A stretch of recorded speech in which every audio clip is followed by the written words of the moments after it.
It's an outlook of doom, gloom, and boom for the healthcare sector in New Jersey. Those are the words of Dr. Christopher Olivia, the head of Continuum Healthcare, who was one of the panelists at the Rutgers Quarterly Business Outlook here in Cherry Hill today.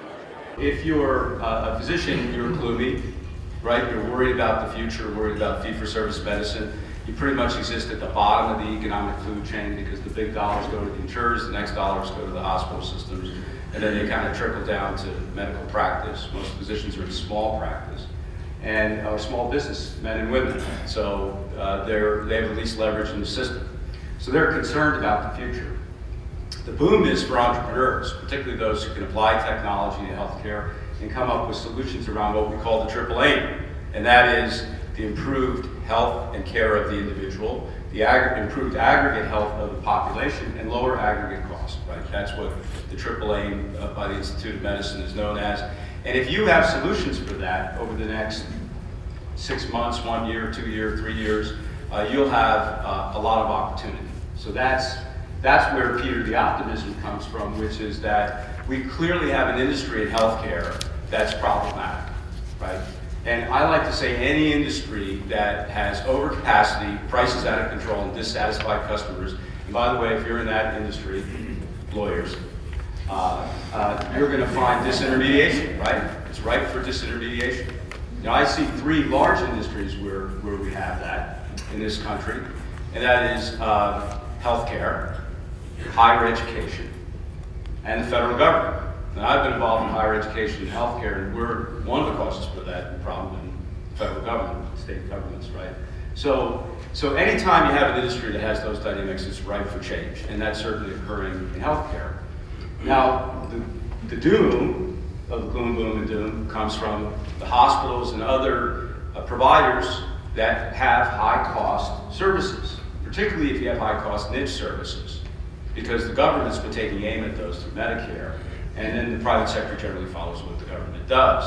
And so if you have a high-cost asset that particularly has a very narrow purpose, and I don't put hospitals in that category, but there are areas of home care and other things that have gotten very expensive, that is something you have to be concerned about as far as the financial underpinning of that being changed. Dr. Olivia said another trend is that insurance companies are dropping small plans in favor of pushing more and more of their customers to the insurance exchanges of the Affordable Care Act. There are going to be groups that are going to see disintermediation in the healthcare market that will affect them significantly. The most recent, of course, is that a number of the health plans are dropping their individual and small group coverage and essentially dumping that responsibility into the federal government health exchanges.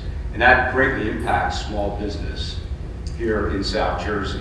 And the organization that I came from, Highmark Blue Cross Blue Shield, is one of the largest blues insurers in the country, and the dominant one in the tri-state area in western Pennsylvania. We had 1 million patients covered in the individual and small group market, and 350,000 of them were let go when the exchanges opened in the fourth quarter of last year. So that impact also occurred here in New Jersey, southeastern Pennsylvania, because that business historically has been very unprofitable for insurers, and they're looking to get out of it, right? And the federal government has given them a good excuse to get out of it, which are the public exchanges. He also said that many businesses are creating defined contribution health care benefits, giving their employees a lump sum and asking them to go to private but parallel exchanges to buy their medical care.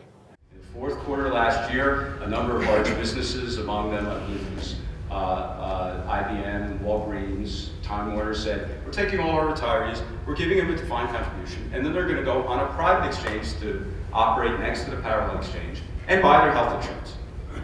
And we're out of the business.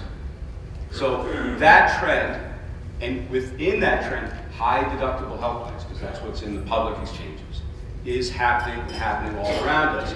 It's a shifting of the payment responsibility from the business to the employee and ultimately the consumer. So that's going to drive a lot of changes in healthcare because it's going to drive consumerism.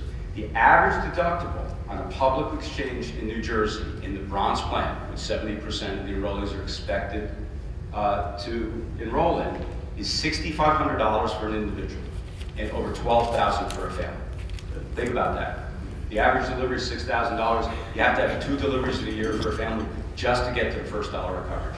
That's driving what ultimately will be consumerism and a retail transaction between the employee/member/patient and the healthcare system. This is Steve Lubetkin, GardenStateBroadcastNews.com in Cherry Hill, New Jersey.